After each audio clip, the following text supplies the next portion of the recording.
Brand এবং branding জগতের অতিথিদের সাথে নিয়ে রানা ইসলামের এই আয়োজন দ্য ব্র্যান্ড মেকার শোতে আমন্ত্রণ জানাচ্ছি প্রিয় দর্শক আপনাদের সবাইকে। আপনারা দেখছেন গ্রিন টিভি। আমার সাথে আজকে অতিথি হিসেবে রয়েছেন যমুনা ইলেকট্রনিক্স অ্যান্ড অটোমোবাইলসের ডিরেক্টর মার্কেটিং সেলিমুল্লাহ সেলিম। সেলিম ভাই কেমন আছেন? আলহামদুলিল্লাহ ভালো আছি।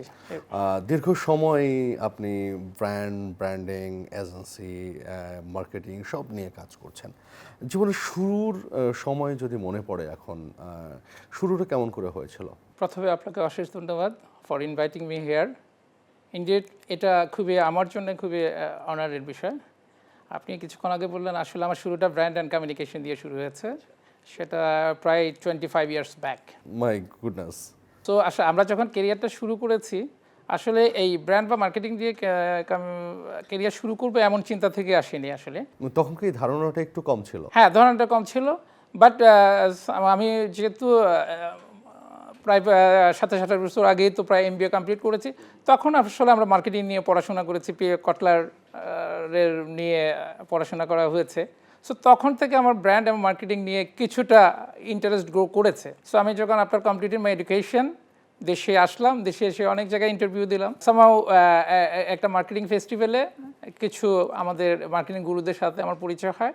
সো তাদের ইন্সপিরেশনে আসলে আমি অ্যাজ এ ব্র্যান্ড এক্সিকিউটিভ হিসেবে একটা অ্যাডভার্টাইজিং এজেন্সিতে আমার কেরিয়ার শুরু করি। যদিও তখন আসলে ব্র্যান্ড বা ব্র্যান্ড কমিউনিকেশন ব্র্যান্ডিং এই শব্দগুলো খুব বেশি পরিচিত ছিল না। আমরা আসলে তখন আমি যখন জয়েন করলাম তখন আমার আসলে কার্ডের তখন আমার কার্ড ছিল অ্যাকাউন্ট এক্সিকিউটিভ। সো অ্যাকাউন্ট বলতে আসলে যখন আমি এই কার্ডটা কোনো ক্লায়েন্ট সার্ভিসিংয়ে যেতাম তখন দিলে অনেকে আসলে কনফিউজ হইতো, অ্যাকাউন্টস আপনি কি অ্যাকাউন্টসের লোক? আসলে অ্যাকাউন্ট বলতে তখন তো আমরা ইন্ডিভিজুয়াল একটা অ্যাকাউন্ট, জানেন আমি যদি কোনো ক্লায়েন্ট আমি ফিনান্সের অ্যাকাউন্টস যারা অর্থ করে নিয়ে, হ্যাঁ ওনার অর্থ করে নিয়ে হিসাব রাখে, হ্যাঁ মিসকমিউনিকেশনটা হতো তখন। আসলে এটা ছিল আমার কাছে অ্যাজ এ অ্যাকাউন্ট, অর্থাৎ আমি কোনো একটা ক্লায়েন্টকে সার্ভিস করেছি, ওটার জন্য আমার একটা অ্যাকাউন্ট। সে আমি যদি ইউনিলিভার সার্ভিস দিয়ে থাকি তখন ওটা আমার জন্য একটা অ্যাকাউন্ট। সে আমি আইডিবিতে কাজ করতাম, আইডিবি আমার জন্য একটা অ্যাকাউন্ট। আমি ডিএচএলে কাজ করতাম, ডিএচএল আমার জন্য একটা অ্যাকাউন্ট। সো এই জন্য তারপর যখন এই দোলাচলটা চলছিল তখন আমরা একদিন সবাই মিলে চিন্তা করলাম যে না, আমরা বোধহয় অ্যাকাউন্ট এক্সিকিউটিভটা অমিট করে দিই, সো কনফিউশন আর অ্যারাইজ করবে না। তখন আমরা এটাকে করলাম যে ক্লায়েন্ট সার্ভিস এক্সিকিউটিভ। আচ্ছা, সো ক্লায়েন্ট সার্ভিস এক্সিকিউটিভ, হ্যাঁ ক্লায়েন্ট সার্ভিস এক্সিকিউটিভ দিয়ে দীর্ঘদিন আমরা কাজ করেছি। ইন দ্য মিন টাইম আমার এজেন্সির 4-5 বছর বয়স হয়ে গেছে, তখন আবার আমি একটু সুইচ করে কর্পোরেটে চলে গেলাম আর কি। কর্পোরেটে যাওয়ার পরে আবার কিছুদিন কর্পোরেট কাজ করলাম, কিন্তু আবার কেন যেন ওই brand communication even ad agency আমাকে টানছিল। সো আমি আরেকটা অ্যাডভার্টাইজিং এজেন্সিতে যে চিফ মার্কেটিং মানে চিফ অপারেটিং অফিসার হিসেবে জয়েন করলাম, এবং ওখানে প্রায় আমার 10 বছর কেটে গেল আর কি। আপনি এজেন্সি দিয়ে শুরু করলেন, MBA পড়ে এসে দেশের বাইরে থেকে MBA করেছেন, দেশে এসে কাজ শুরু করলেন এবং মার্কেটিং গুরুর কথা বলছিলেন। মানে এই যে গুরু যারা ছিলেন তাদের সান্নিধ্য সব কিছু মিলিয়ে ওই সময়ের চ্যালেঞ্জটা কী ছিল আপনার কাছে? ওই সময় আসলে যদি বলেন মানে প্রাইভেট অর্গানাইজেশনে যে সকল চ্যালেঞ্জ ছিল সেগুলোতে ছিল, তবে চ্যালেঞ্জের ছিল আমি বলবো যে ওই সময় আমরা যারা ব্র্যান্ড অ্যান্ড কমিউনিকেশন নিয়ে কাজ করতাম আসলে আমরা জবটা এনজয় করতাম। তো এটা আমাদের জন্য যেমন এনজয়ের জায়গা ছিল, চ্যালেঞ্জিং ছিল, যেহেতু নতুন, আমি তো বললাম নতুন ট্র্যাক। আপনি এখন যেমন প্রত্যেকটা অর্গানাইজেশন ইনক্লুডিং আপনি ফিনান্সিয়াল ইনস্টিটিউশন, ব্যাংকে গেলে আপনি ব্র্যান্ড ডিপার্টমেন্ট, কমিউনিকেশন ডিপার্টমেন্ট পাবেন, তখন কিন্তু কোনো অর্গানাইজেশন ইনক্লুডিং এমএনসি ছাড়া ইভেন কোনো এদের ব্র্যান্ড ডিপার্টমেন্ট বা মার্কেটিং বা কমিউনিকেশন ডিপার্টমেন্ট সবাই সেলসের আন্ডারে কাজ করতো। সো ওই সময় এটা ছিল বিগ চ্যালেঞ্জ যে আপনি আপনাকে আউট অফ বক্স কীভাবে প্রেজেন্ট করবেন অ্যাজ এ কমিউনিকেশন গাই, এবং নিজের আইডেন্টি ওই হ্যাঁ, যে আপনি অ্যাজ এ ব্র্যান্ড কমিউনিকেশন গাই হিসেবে আপনাকে নিজেকে আইডেন্টিফাই করতে হবে যে আমি এবারে ইভেন দেখেন ফর দ্য টাইম বিং এখন আজকে 20 বছর পরে আপনি প্রত্যেকটা ইনস্টিটিউশনে যাবেন, সবচেয়ে গুরুত্বপূর্ণ ডিপার্টমেন্ট কিন্তু ব্র্যান্ড অ্যান্ড কমিউনিকেশন বা মার্কেটিং ডিপার্টমেন্ট, যেটাই বলি না কেন। সো আমি চ্যালেঞ্জ বলবো তখন এটা ইন্টারেস্টের জায়গা ছিল, চ্যালেঞ্জের জায়গা ছিল, তারপর হচ্ছে আপনি আপনার মানে কেরিয়ার গ্রোথের জায়গা ছিল। এই যে সেক্টরটা মানে বেশ বড় হয়েছে, আপনি যেটা বলছিলেন বড় হলো, এখন নতুনদের নিয়ে কাজ করতে হচ্ছে, নতুন নতুন ছেলেমেয়েরা আসছে, আপনারা এখন গুরুর জায়গায় অবস্থান করছেন। এখন চ্যালেঞ্জের জায়গা কোনটা দেখেন? ফার্স্ট অফ অল আমি যদি বলি চ্যালেঞ্জের চেয়ে অপরচুনিটিটা বেশি আছে, কিন্তু ওটাকে আপনি আমাদের এখনকার প্রজন্ম সেটাকে চ্যালেঞ্জ হিসেবে নিয়েছে। কারণ হচ্ছে আপনি যদি যে কোনো কিছুকে আপনি আপনার পরিশ্রম, আপনার হার্ড লেবার, আপনার ডেডিকেশন, এটাকে দিয়ে উতরিয়ে আপনি কিন্তু এটাকে আপনার করে নিতে হবে। সো কোনো কিছুতে আপনাকে কিন্তু কেউ দিয়ে দিবে না। সো আপনাকে জায়গা করে নিতে হবে। সো যে কোনো ডিপার্টমেন্টের কিন্তু এখন ক্রিম ডিপার্টমেন্ট হচ্ছে মার্কেটিং ডিপার্টমেন্ট। সো মার্কেটিং ডিপার্টমেন্টে আপনি কেরিয়ার শুরু করতে হলে আপনার সেই সিনসিয়ারিটি, সেই অনেস্টি, সেই হার্ডওয়ার্ক দেওয়ার মতো মানসিকতা থাকতে পারে। এখন আমাদের ছেলেরা তো যে এখনকার জেনারেশন সহজে কিছু পেতে চায় আর কি, কিন্তু সহজে কিছু পেতে হলে তো কিছু আগে আপনাকে করে দেখাতে হবে। সো আমি এখনও বলবো যে আমি আসলে এই প্রফেশনে চ্যালেঞ্জ নাই, অপরচুনিটি আছে, সেটাকে আপনাকে গ্রেপ করতে হবে। মানে হুইস্ট অফ অপরচুনিটি, মানে কিভাবে আসলে কোপ আপ করতে পারে আমার জেনারেশন? ফার্স্ট অফ অল হচ্ছে আপনাকে ব্র্যান্ড অ্যান্ড মার্কেটিং কমিউনিকেশন কী শেখাবে। ধরেন আমরা যখন অ্যাডভার্টাইজিং এজেন্সিতে কাজ করতাম, তখন মানুষের মধ্যে একটা মিসকনসেপশন ছিল, অ্যাড এজেন্সিতে চাকরি করে মনে করে অ্যাড বানায়। ব্যাপারটা তো তাও না। তখন হচ্ছে কি, আমরা ধরেন অনেক, এটা কি আপনার বাড়ি থেকেও শুনতেন? আমার বাড়ি থেকেও শুনতে হয়েছে, ইভেন আমার অনেক অর্গানাইজেশনের সিনিয়র লেভেলের মানুষ, কি অ্যাড বানাচ্ছ? অ্যাড বানাও তোমরা। তখন কথা প্রসঙ্গ বলে, জি স্যার অ্যাড তো বানাই, তবে হচ্ছে অ্যাড হচ্ছে আমার কমিউনিকেশনের একটা অন্যতম ভেহিকেল। বাট তখন বলতাম যে sir we provide hour customer with full length of branding solution including strategic planning, communication, pair activities, events, activation, creative development, সব। তখন তো ও আচ্ছা, মানে যেটা এখন একবারে বলে 360। হ্যাঁ 360 কমিউনিকেশন, ও এত কিছু তোমরা করো, আমরা তো মনে করতাম। সো আপনি কিছু একটা স্ট্র্যাটেজিক্স, আপনার স্ট্র্যাটেজির উপর, আপনার মার্কেটিং কমিউনিকেশন উপর আপনার প্রোডাক্টের অনেক কিছু নির্ভর করছে। আপনি হয় প্রোডাক্টকে আপনি অনেক দূর নিয়ে যেতে পারবেন, আপনি কনজিউমারের টপ অফ মাইন্ডে সারা জীবন রাখতে পারবেন, আবার প্রোডাক্টটাকে আপনি শেষও করে দিতে পারবেন।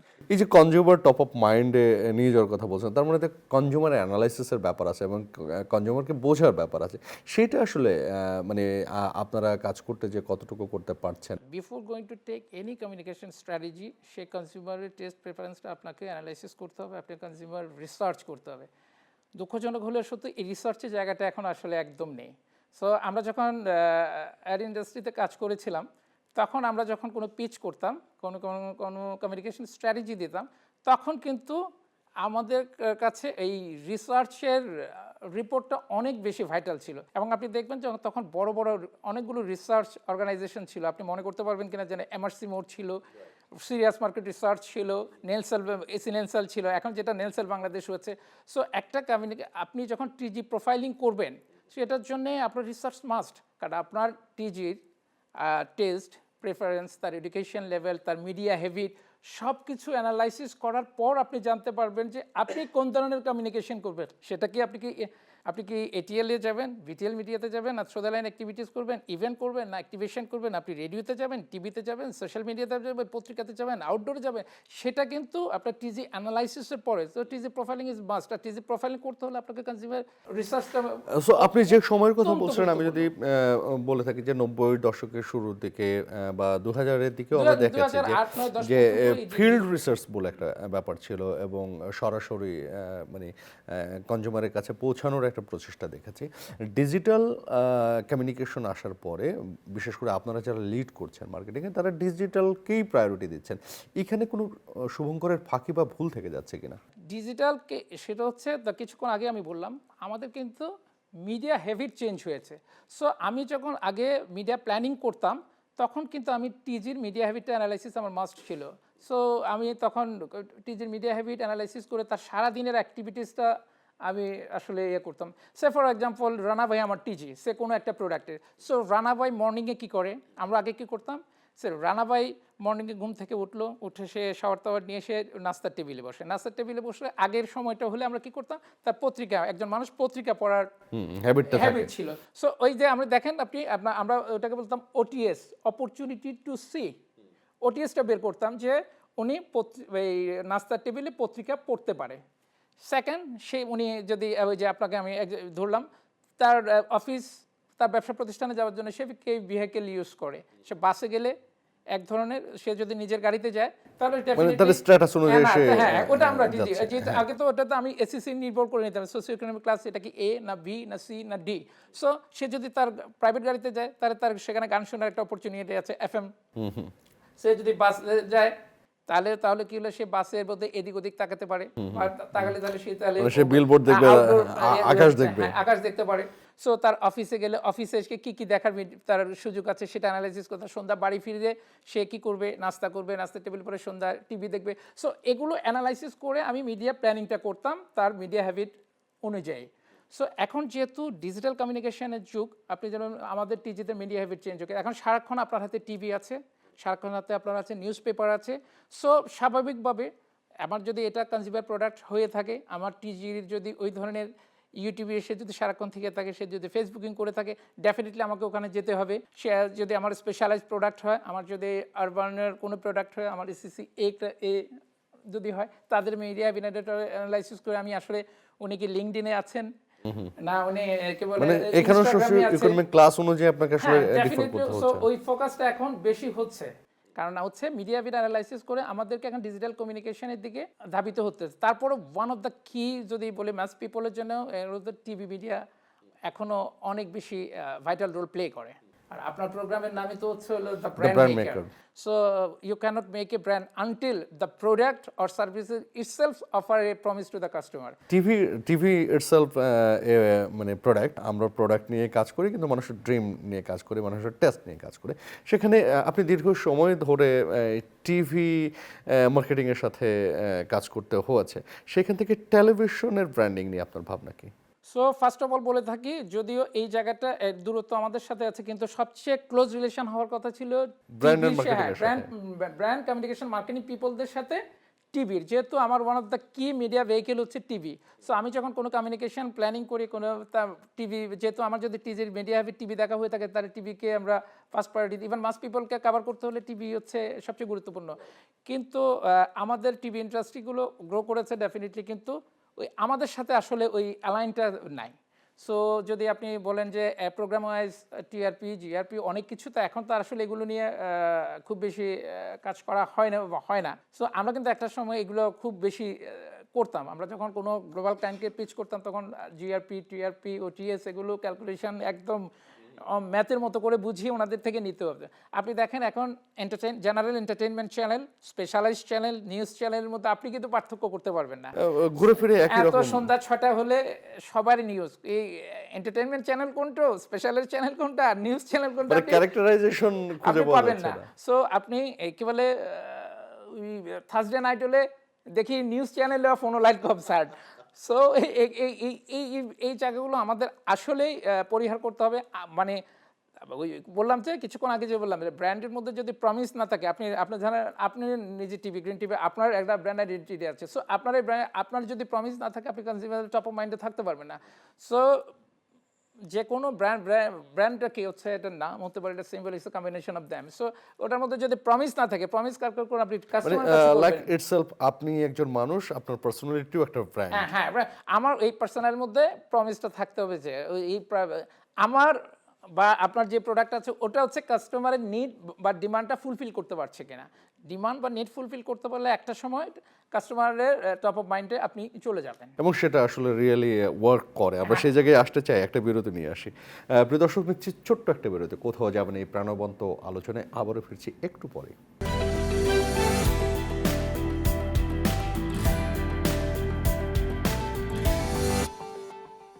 প্রিয় দর্শক, আবারও আমন্ত্রণ দ্য ব্র্যান্ড মেকার শোতে। আমি রানা ইসলাম আপনাদের সাথে আছি, আর আপনারা দেখছেন গ্রিন টিভি। সেলিম ভাই, কথা হচ্ছিল যে পার্সোনাল ব্র্যান্ডিং, এই যে প্রোডাক্টের ব্র্যান্ডিং যারা করছেন, যারা ব্র্যান্ড মার্কেটিং নিয়ে কাজ করছেন, তাদের নিজেদেরও এক ধরনের ব্র্যান্ডিংয়ের ব্যাপার আছে। সেই জায়গাটা বিশেষ করে মার্কেট এক্সপ্যান্ড করেছে, অপরচুনিটি বেড়েছে, কিন্তু আপনাদের নিজেদেরকে ব্র্যান্ড করা কতটা গুরুত্বপূর্ণ মনে করেন, বিশেষ করে তরুণ যারা আসবে এখন আপনাদের ফলোর হয়ে কাজ করতে, তাদের জন্য গাইডলাইন কি? পার্সোনাল ব্র্যান্ডিংটাও দরকার আছে, যদিও কথা বলে নিজের ঢোল নিজে পেটাতে নাই। তারপরেও পার্সোনাল ব্র্যান্ডিং হচ্ছে আপনার পার্সোনাল ব্র্যান্ডিং, ওই যে বললাম না, প্রমিস যদি থাকে, আপনার যদি ওই সিনসিয়ারিটি, আপনার অনেস্টি যদি স্প্রেড আউট হয়ে থাকে, ডেফিনেটলি আপনার ওই যে মানে অন্য জায়গায় আপনার টপ অফ মাইন্ড আরেকজনের কাছে যাবে। রানা ভাইকে সবাই চিনবে, আমি সেলিমকেও চিনবে। আমাদের এখনকার প্রজন্মকে আমি বলবো যে সিনসিয়ারিটি অনেস্টির জায়গায় এখানে হিউজ কাজ করার অপরচুনিটি আছে। নট অনলি যে একজন ব্র্যান্ড মার্কেটিয়ার কি করে, সে তার প্রথম হচ্ছে সে তার মার্কেট সম্পর্কে জানে, সে তার টিজি সম্পর্কে জানে, সে তার কম্পিটিটর সম্পর্কে জানে, কারণ কম্পিটিটরদের কমিউনিকেশন অ্যানালাইসিস না করলে সে সো জানে, বাস্ট এক্সপিরিয়েন্স হয়। কিন্তু মানে ফিউচারে সে শুধু ব্র্যান্ড মার্কেটিং না, সে তখন সাপ্লাই চেইনের সম্পর্কে তার জানা হয়, টোটাল অপারেটিং প্রসেস সম্পর্কে জানে, সে ফাইন্যান্স সম্বন্ধে জানে, সে অ্যাকাউন্টস। আপনি দেখবেন আমাদের ইনক্লুডিং হচ্ছে আপনি লোকাল এবং এমএনই সব এখনকার যারা লিড করছেন এমডি বা সিইও পজিশনে যারা আছেন, ঘুরে ফিরে কিন্তু তাদের কেরিয়ার শুরু হয়েছিল অ্যাজ এ মার্কেটিয়ার। মার্কেটিং হ্যাঁ, অ্যাজ এ মার্কেটিয়ার হয়, ব্র্যান্ডে কিংবা কমিউনিকেশন এবং মার্কেটিং এর। সো এই জায়গায় তো এই জন্য বলবো যে এখনও ওই যে সবাই বলে এমবিএ মেজর ইন মার্কেটিং, এখনও কিন্তু এমবিএ মেজর ইন মার্কেটিং এর ডিমান্ডটা আছে। সো আমরা বলবো যে আমি কখনো এটাকে চ্যালেঞ্জ হিসেবে দেখি না, অপরচুনিটি হিসেবে দেখি। এখন হিউজ অপরচুনিটি আছে, শুধু হচ্ছে কি রাইট ট্র্যাকে থাকতে এই যে হবে। আপনি ট্র্যাকে থাকার জন্য এজেন্সিতে শুরু করেছিলেন, কর্পোরেটে আসলেন, আবার এজেন্সিতে ফিরে গেলেন, প্রায় 10 বছর এজেন্সিতে কাজ করেছেন, এরপরে আবার কর্পোরেটে এসেছেন, তারপর থেকে কর্পোরেট আসেন। এই যে জার্নির যে ভেরিয়েশন, এই ভেরিয়েশন আপনাকে কি শিখিয়েছে? ফার্স্ট অফ অল হচ্ছে এজেন্সিতে কাজ করলে আপনাকে কিন্তু একটা সময় পর্যন্ত, যেহেতু অনেকগুলো ব্র্যান্ড নিয়ে কাজ করি, সো আপনার কিন্তু মাল্টিপল কাজের মানে মধ্যে ভার্সেটাইল নলেজ তৈরি হয়। হ্যাঁ, ভার্সেটাইল নলেজ হয়। হচ্ছে বললাম যে আপনি আপনার প্রোডাক্ট সম্পর্কে জানলেন, আপনার মার্কেট সম্পর্কে জানলেন, আপনার কম্পিটিটর সম্পর্কে জানলে, দেন হচ্ছে কি আপনি তখন যে কোনো ওই যে আমরা গ্রুপ অফ কোম্পানিতে চলে আসছি, যা হচ্ছে কি এজেন্সির জবের একটা ওই যে প্রত্যেকটা প্রোডাক্টের আমরা প্রোডাক্ট লাইফ সাইকেল আছে, আমরা ইন্ট্রোডাকশন স্টেজ আছে, গ্রোথ স্টেজ আছে, ম্যাচুরিটি স্টেজ আছে, ডিক্লাইনিং স্টেজ আছে। সো ডিক্লাইনিং, সো আপনার আমাকে ওই যে এজেন্সির যাতে ক্যারিয়ারটা ডিক্লাইনিং না হয়, দেন হচ্ছে আমাকে তখন ভ্যালু এডেড সার্ভিসেস কিছু যোগ করে দিতে হয়। সেজন্য আমরা আসলে তখন হচ্ছে কি আমি গ্রুপ অফ কোম্পানিতে যে এখন আমরা আছি, যে হচ্ছে যে কর্পোরেটিভ পিওর, তখন কি আমার জায়গাটা আরও অনেক বেশি স্প্রেড আউট হয়। বললাম না, তখন আর ব্র্যান্ড কমিউনিকেশনে থাকে না, brand communication, sales, marketing, HR, finance সব কিছুতেই মানে একটা কম্বাইন্ড জায়গায় সব কিছু তো আমাকে, ধরুন এজেন্সির হচ্ছে কি একটা হার্ডলি 40-50 জনের একটা টিম, এখানে আমি 40-50 হাজার জনের একটা টিমে আছি। সো আপনাকে ডে বাই ডে আপনার গ্রোথের সাথে আপনার প্রফেশনাল গ্রোথকে অ্যালাইন করে আপনাকে ধীরে ধীরে এগিয়ে যেতে হয়। কারণ হচ্ছে ওই এজেন্সিতে একটা সার্টেন স্টেজ পর্যন্ত এজেন্সি ইজ গুড ফর জানার জন্য, ঠিক আছে। তারপরে আপনাকে কেরিয়ার এক্সপান্ড করতে হলে আপনাকে বড় কোথাও যেতে হবে আর কি, একটু এই সমুদ্র থেকে মহাসমুদ্রে যাবেন আর কি। আচ্ছা, এই যে মহাসমুদ্রে আসা মানে কর্পোরেটে আসা, কর্পোরেটে আপনি ম্যানেজমেন্ট অ্যান্ড ব্র্যান্ড সেক্টর বা ব্র্যান্ড প্ল্যাটফর্ম, এই জায়গার কম্বিনেশনটা কিভাবে করতে হয়? মানে ম্যানেজমেন্টের কেউ শুনলে হয়তো রাগও করতে পারে আর কি। Tough So, job নিশ্চয়ই। হ্যাঁ হ্যাঁ, এর সম্পর্ক খারাপ হতে পারে আর কি। ম্যানেজমেন্ট আসলে হচ্ছে কি ব্র্যান্ড কমিউনিকেশন হচ্ছে ওই যে বললাম না, রিসার্চের ব্যাপার। সো আমাদের যারা মহামান্য মালিক পক্ষ আছেন আর কি, অনেক সময় আসলে তো ওনাদের পছন্দ মতো অনেক কিছু করতে হয় আর কি। ধরেন না, মানে আমার যাদের জন্য আমার কমিউনিকেশন করা দরকার, অনেক সময় দেখা যায় যে আমরা আসলে biased or influenced by someone আর কি। কারণ হচ্ছে কি অনেক সময় মালিক নিজেদেরকে টিজি ভাবেন আর কি। এটা আমি হলেও তাই করতাম হয়তো বা, ইন এ সেন্স ঠিক আছে। নিজের টেস্টটা বোঝানোর চেষ্টা হ্যাঁ, করতাম। ইন এ সেন্স ঠিক আছে, কিন্তু হচ্ছে যে ধরেন আমি যে প্রোডাক্টটা বিক্রি করব, যাদের জন্য বিক্রি করব, ডেফিনেটলি হচ্ছে তাদের টেস্ট প্রেফারেন্স অ্যান্ড তাদের মিডিয়া হ্যাবিট আমার বেশি জানা দরকার, এবং বেসড অন দিস আমার কমিউনিকেশনগুলো করা উচিত আর কি। সো ম্যানেজমেন্টের সাথে আমাদের এই জায়গাটা অনেক সময় হয়, যদিও আমরা ডেলিগেশন অথরিটি পেয়ে থাকি নিজেদের মতো করে, কিন্তু ওনাদের সাথে আমাদের ব্রেনস্টর্মিং সেশন বা আলোচনা করে একটা জায়গায় পৌঁছায় আর কি। বাংলাদেশের কর্পোরেট নিয়ে একটা কথা প্রচলিত আছে যে বাংলাদেশের কর্পোরেট আসলে কর্পোরেটাইজেশনের জন্য যে কালচার অ্যাডপ্ট করা দরকার ছিল সেখান থেকে কিছুটা পিছিয়ে আছে, বিশেষ করে রিসার্চ অ্যান্ড ডেভেলপমেন্টের ইনভেস্টমেন্টের জায়গায় খুবই দুর্বলতা রয়েছে। তাতে করে আসলে বাংলাদেশের কর্পোরেট কী ক্ষতির সম্মুখীন হচ্ছে? ফার্স্ট অফ অল হচ্ছে যে পিপল ম্যানেজমেন্ট হচ্ছে সবচেয়ে গুরুত্বপূর্ণ বিষয়। আমাদের বড় বড় গ্রুপ কর্পোরেট হাউসগুলিতে পিপল ম্যানেজমেন্ট নিয়ে সবচেয়ে বেশি অসন্তুষ্টির জায়গাটা আছে আর কি। সো পিপল ম্যানেজমেন্টটা যদি আমরা ঠিক করতে পারি, আসলে হচ্ছে কর্পোরেট ব্র্যান্ডিংগুলো একটা কথা আছে, এবং আপনি যাবেন যে কোনো একটা প্রতিষ্ঠানে আপনি যখন যান, এটা ছোটো হোক, বড় হোক, মাঝারি হোক, যে প্রতিষ্ঠানে হোক না, আপনার কিন্তু ওয়েলকামিংটা আপনি অনেকদিন মনে রাখবেন। আপনি ফ্রন্ট ডেস্কে ঢুকলে আপনাকে কীভাবে ওয়েলকাম করলো, তারপরে বসলেন, কতক্ষণ ওয়েট করালো, তারপরে আপনি আশেপাশের এনভায়রনমেন্ট দেখে কিন্তু আপনি বুঝে নিতে পারবেন যে এটা আসলে এটা কি ধরনের অর্গানাইজেশন বা তার কর্পোরেট কালচার কেমন। এই কর্পোরেট কালচারটা কারণ এখান থেকে কিন্তু ব্র্যান্ডিং শুরু। আমি বলি যে ব্র্যান্ডিং শুড স্টার্ট ফ্রম এই স্টেপটা হচ্ছে এন্ট্রি টু হ্যাঁ এই আপনি এখান থেকে আপনার ব্র্যান্ডিংটা শুরু হবে। পজিটিভ ব্র্যান্ডিংটা আপনাকে অনেক কিছু নিয়ে যাবে। তারপর ওই অর্গানাইজেশনের যখন কোনো প্রোডাক্ট বা কোনো সার্ভিস লঞ্চ করবে ডেফিনেটলি তখন যারা টিজি বা যারা তাদেরকে ওনারা ওই জিনিসটা করেছে। সো একটা পজিটিভ ইমপ্রেশন কিন্তু প্রথমে আপনি পেয়ে গেলেন, আপনি টপ অফ মাইন্ডে অ্যাজ এ রিমাইন্ডার হিসাবে আপনার কাছে আসলো। এই জায়গাটা আমরা অনেক পিছিয়ে আছি এখনও। টিপিক্যাল ওয়েতে আমাদের অনেক ম্যানেজমেন্ট চলে, পিপল ম্যানেজমেন্টের জায়গাটা অনেক কাজ করার অপরচুনিটি আছে। পিপল ম্যানেজমেন্টে কাজ করা মানে আপনার তার স্কিলস, তার ডেভেলপমেন্ট, তার পার্সোনাল বেনিফিট সব কিছুর দিকে নজর দিলে।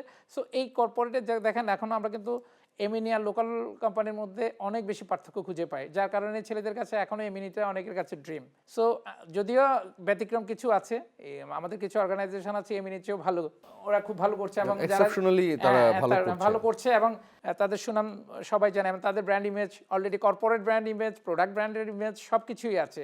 সো এই জায়গাটা আমাদের প্রচুর কাজ করার আছে। পিপল ম্যানেজমেন্টটা যদি আমরা ঠিকঠাক করতে পারি, সো আমাদের এই জায়গাগুলো আমরা অনেক বেশি উন্নতি করতে পারবো। দীর্ঘ সময় কাজ করার উপলব্ধির জায়গা থেকে কোনো সরফিলের জায়গা আছে যে ব্র্যান্ডের এই জায়গাটা পেলাম না? কারণ প্রায় 24 বছর আপনি কাজ করছেন। মানুষের অতৃপ্তি তো থাকবে। তারপরে I am very much happy with my profession, এটা বলতে দ্বিধা নেই। অতৃপ্তির জায়গা থাকবে, ওই আমি এই জায়গাটা যেতে পারলে আরও ভালো হতো, এটা করতে পারলে আরও ভালো হতো, সেগুলো তো থাকবেই। তারপরেও বলেছে না, I am very much happy with my present status. ক্যারিয়ারে কোন জিনিসটাকে প্রায়োরিটি দেওয়া উচিত, প্যাশন অর মানি? না, আলটিমেটলি হচ্ছে কি মানের জন্যই তো চাকরি করি, কারণ এন্ড অফ দ্য মান্থে we get some money from our employer. এটা হচ্ছে হার্শ ট্রুথ, তাই না? রাইট, হ্যাঁ আসলে ট্রু। হ্যাঁ, এটা তো অস্বীকার করার উপায় নেই। তারপরেও পেশনের জায়গাটা তো থাকবে, কারণ পেশন না থাকলে আপনি যদি আপনার প্রফেশনটা এনজয় না করতে পারেন, আপনি রোবট হয়ে যাবেন। আপনি আসলে কোনো কিছুতে আপনার ডেডিকেশন, আপনার সিনসিয়ারিটি, অনেস্টি দিয়ে কাজ করতে পারেন। সো প্যাশনের জায়গাটা থাকতে হবে। প্যাশন থাকলেই আপনি এই যে, আর স্পেশালি যারা ব্র্যান্ড কমিউনিকেশনে থাকবে তাদের তো থাকতেই হবে। তাদের যদি এই জায়গাটা আউট অফ বক্স চিন্তা করতে হয়, অনেক বেশি ওপেন মাইন্ডেড হতে হয়। সো এই জায়গাগুলো ঠিকঠাক থাকলে আই থিঙ্ক যে কেউ ভালো জায়গায় যেতে পারে। একেবারে ভিন্ন একটা প্রশ্ন করি, মানে as a man, as a human being, as a এই দেশের নাগরিক, সব কিছু মিলিয়ে বাংলাদেশের ব্র্যান্ডিং নিয়ে আপনি কি ভাবেন? খুবই টাফ কোশ্চেন এবং আবার ইজি কোশ্চেনও। সো এই আপনি বাংলাদেশের ব্র্যান্ডিংটা আসলে যদি বলি ওভাবে, আসলে আমাদের কখনো ব্র্যান্ডিং বাংলাদেশের করাই হয়নি। সুজলা সুফলা শস্য শ্যামলা বাংলাদেশ বলি, গানও আছে অনেক সুন্দর সুন্দর, কিন্তু আপনি যদি পাশের দেশেও যান, ইভেন এই মানে সাউথ এশিয়ার অনেকগুলো দেশে যান, সবই নেগেটিভ ব্র্যান্ডিং আমাদের সম্পর্কে। বন্যার দেশ, খরার দেশ, পলিটিক্যালি এগ্রেশন, ঝড় ঝঞ্ঝা, মারামারির দেশ, কিন্তু এত সুন্দর একটা দেশ আছে। এগুলো এখানে আসলে বলে যত ইজিলা মানে বলা যায়, এগুলোতে গভর্নমেন্ট লেভেল থেকে, পলিসি লেভেল থেকে করতে হয়। আমাদের অনেক অপরচুনিটি আছে, আসলে সুন্দর দেশ। এই যে জায়গাটা আমরা অপরচুনিটি আছে, মুখে মুখে অনেকে বলি কিন্তু আসলে করা হয় না। সো ব্র্যান্ডিংয়ে আপনি দেখেন মালয়েশিয়া এক ট্যুরিজম, মালয়েশিয়া দিয়ে কী অবস্থানে চলে গেছে। সো শ্রীলঙ্কার কিছুই নেই এক ট্যুরিজম ছাড়া, মালদ্বীপের কিছুই নেই এক ট্যুরিজম ছাড়া, কিন্তু আমাদের তো রিসোর্সের অভাব নেই। সো এই রিসোর্সগুলোকে আমরা মোবিলাইজেশন করে আসলে আমরা ওই জায়গাটা এখনও যেতে পারছি না। তো আমার মনে হচ্ছে যে এই জায়গাটা আবার যদি গভর্নমেন্টের যদি সিনসিয়ার ইনিশিয়েটিভ না থাকে, ব্যক্তি পর্যায়ে আসলে করা টাফ। যদিও মানে শুনতে ইয়া লাগবে, খারাপ লাগবে, গভর্নমেন্ট ইনিশিয়েটিভটা, কারণ হচ্ছে গভর্নমেন্ট ইনিশিয়েটিভ না হলে, কারণ বাইরের দেশগুলোতে গভর্নমেন্টকেই ইনিশিয়েটিভ নিতে হবে। আপনি ফেয়ার করবেন, আপনি আপনার দেশের কালচার, আপনার দেশের এডুকেশন, আপনার ঐতিহ্য এগুলো তুলে ধরবেন অন্য দেশের লোকের কাছে। এগুলো ব্যক্তি পর্যায়ে আসলে করা টাফ। সো গভর্নমেন্ট ইনিশিয়েটিভগুলি যদি আর প্রপারলি হয়ে থাকে, আই থিঙ্ক আমাদের অনেক অপরচুনিটি আছে ব্র্যান্ডিং ওই জায়গাটা ডেভেলপ করবেন নিশ্চয়ই। শেষ প্রশ্ন, এক কথায় উত্তর দিলে খুশি হব, যে দেশপ্রেম আপনার কাছে কি? দেশপ্রেম ধারণ করার জিনিস। ধন্যবাদ আপনাকে। আপনি যেভাবে বুকে হাত দিয়ে ধারণ করলেন, ট্রুলি দেশকে ভালোবাসতে চাই আমরাও এবং দেশকে ভালোবাসার মধ্য দিয়ে আসলে দেশের জন্য কিছু কাজ করার মনে হয় সুযোগ আছে আমাদের। সেই প্রত্যাশা করতেই পারি আমি দর্শকদের কাছ থেকে। সেলিমুল্লাহ, আপনাকে অসংখ্য ধন্যবাদ আমাদের এই ছোট্ট আয়োজনে এসে সময় দেওয়ার জন্য। আপনাকে অসংখ্য ধন্যবাদ। আর আপনার মাধ্যমে গ্রিন টিভির সকল দর্শক শ্রোতাকে আমার আন্তরিক শুভেচ্ছা এবং অভিনন্দন। প্রিয় দর্শক, আপনাদেরকে ধন্যবাদ যারা এতক্ষণ আমাদেরকে দেখছিলেন, দ্য ব্র্যান্ড মেকার শো দেখছিলেন, গ্রিন টিভির সাথে ছিলেন। দেখা হবে আবারও, সে পর্যন্ত সবাই সুন্দর থাকুন এবং ভালো থাকুন।